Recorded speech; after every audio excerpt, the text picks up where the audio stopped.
Okay, hi guys. So sa mga nurse na gustong magpunta dito sa Amerika, ito yung mga requirements. Unang-una, kailangan tapos ka ng Bachelor of Science in Nursing. Tapos, kailangan may 1 year experience ka bilang registered nurse. So, ibig sabihin, meron ka na ring lisensya sa atin. Meron kang at least 1 year experience sa at least 100 beds na capacity ng hospital.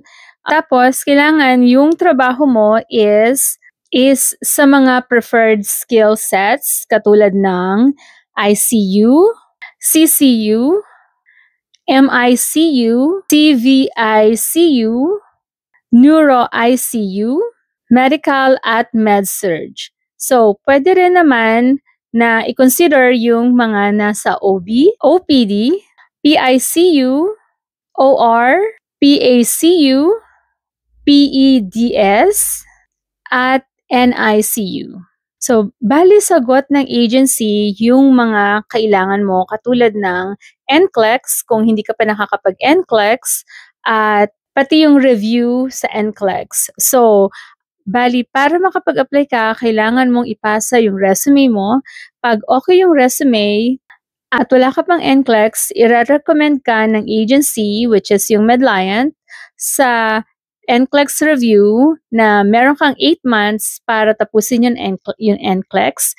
Tapos, pag naka-exam ka na, maghihintay ka na makuha mo yung result.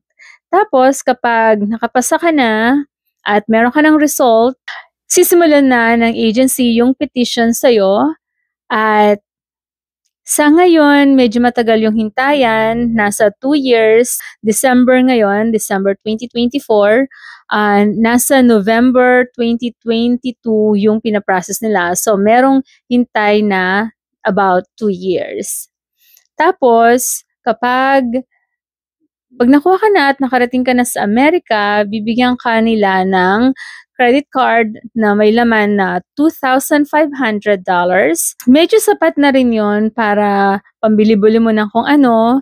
Tapos, yung agency rin ang magbabayad ng first month's rent mo doon sa apartment na kinuha nila para sa'yo. Tapos, bibigyan ka rin ng $30,000 limit para makakuha ka ng kotse at pwede mong i-take yun, pwede mo rin hindi i-take yun. At least, hindi mo naisipin kung paano ka magsisimula dito sa Amerika kasi ang pinakamahirap dito is yung nagsisimula ka, yung pupunta ka dito, yung maghahanap ka ng tirahan mo, maghahanap ka ng mga sasakyan mo or yung mag-settle at saka syempre marami kang kailangan bilhin dahil kalilipat mo pala. Ang sweldo ay $30 per hour, $30 sa isang oras. Sa value ng pera natin sa 56 per dollar, nasa 1,680 pesos isang oras.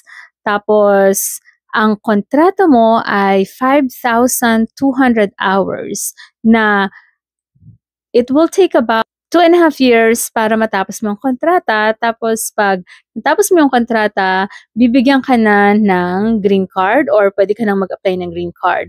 So, bali, anong klase ng visa yung binibigay nila? Yun yung EB3 na tinatawag. Ang EB3 is, ito yung another type ng working visa kasi merong tinatawag na H1B. Yung H1B is hindi ka talaga magiging permanente, parang worker ka lang. Pero ito, direkta ka sa pagiging permanente na resident dito sa Amerika. So, mas maganda siya, though mas matagal yung proseso. Para maka-apply ka, simulan mo sa pag-send sa akin ng resume. Tapos sabihin mo na rin doon kung ilang bed capacity yung pinagtatrabahuhan mo ngayon. Kung 100, at least 100 kailangan namin. Tapos, ilagay mo na rin yung specialty skills mo at kung ano yung mga skills sets mo katulad ng kung sa ICU ka or sa Med-Surg, yun. Lahat ng interview ay kailangan in English. So, I'm hoping na nagpa-practice ka na rin ng English mo para pag in-interview ka, mas confident ka na. So, ang tanong ng iba ay, kailangan ba na nasa Pilipinas ka? Hindi kailangan na nasa Pilipinas ka, o kailangan kahit nasa Saudi ka or sa ibang bansa. And I suggest na mag-apply ka na ngayon kahit nasang bansa ka pa, para pagtapos mo ng contract mo sa bansa mo, at least ready na yung trabaho para sa'yo. Tapos, kung nagtatrabaho ka ngayon, huwag kang magre-resign kasi gusto ng agency na kasalukuyan ka nagtatrabaho. At kung wala ka namang trabaho, pwedeng simulan mo nang maghanap ng trabaho at siguraduhin mo na yung makukuha mong trabaho is aligned doon sa mga requirements, katulad ng at least 100 bed capacity na hospital, tsaka sa mga nabanggit ko na skill set.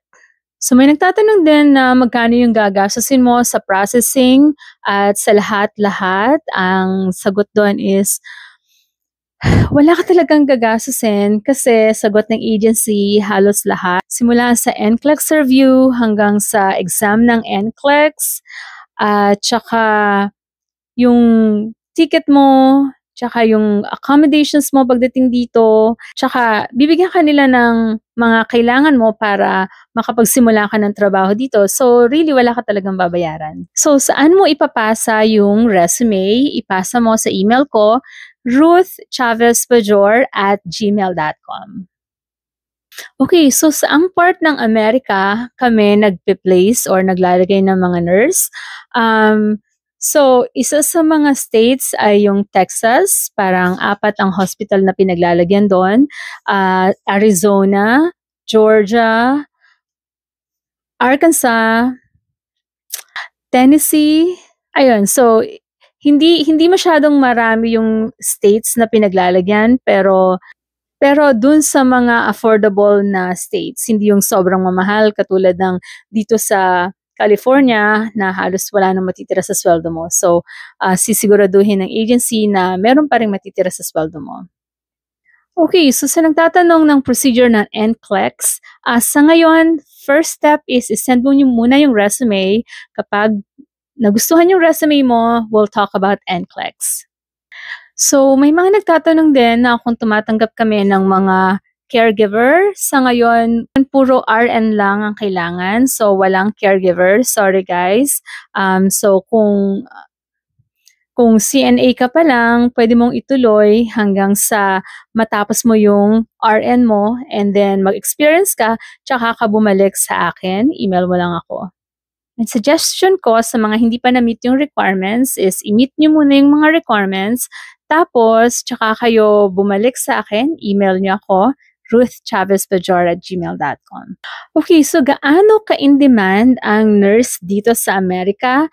Super in-demand siya na priority yung pag-hire ng mga nurse sa mga tagalabas na nurse, in a way na hindi kayo hinahanapan ng minimum wage determination, kasi pag nag-hire yung employer ng galing sa labas or galing sa ibang bansa, usually hinihingan muna sila ng permanent labor certification. So yung PERM is isa sa mga step na kailangan gawin ng mga employer na nag-hire sa ibang bansa. Part ng PERM is yung kukuha ang employer ng minimum wage determination sa Department of Labor na sinasabing ito yung trabaho na meron ako, gusto kong mag-hire sa labas, at sasabihin ngayon ng Department of Labor kung magkano yung minimum wage na kailangan nilang ibayad sa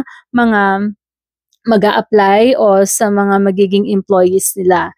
Tapos, kapag sinabi na ngayon ng Department of Labor ang minimum wage, pwede nang magsimulang mag-post ng jobs yung employer. Tapos, kailangan mapatunayan ng employer na hindi sila nakakahanap ng workers dito sa Amerika, tsaka pa lang sila pwedeng mag-open ng opportunities sa mga taga-ibang bansa. Kasi gusto masigurado ng Amerika na hindi mauubusan ng trabaho yung mga taga rito. Kaya ngayon, dahil ganun na lang ka-in-demand yung mga nurse dito sa Amerika, exempted yung mga employers sa pagkuha ng perm or sa pagdaan sa perm process. Ibig sabihin, pwede na silang mag-hire ng mga nurses without going through the perm process.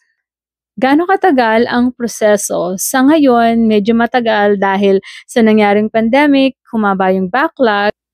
So, ang encouragement ko sa mga nurses sa atin, dahil talagang in demand ang mga nurse dito sa bansang Amerika or kahit sa ibang bansa din katulad ng UK tsaka Canada, yung mga mayayamang bansa, ang encourage ko lang sa inyo is keep applying. Kung hindi man kayo nakapasa ngayon, hindi ito yung end ng opportunity, pwede pa kayong mag-apply.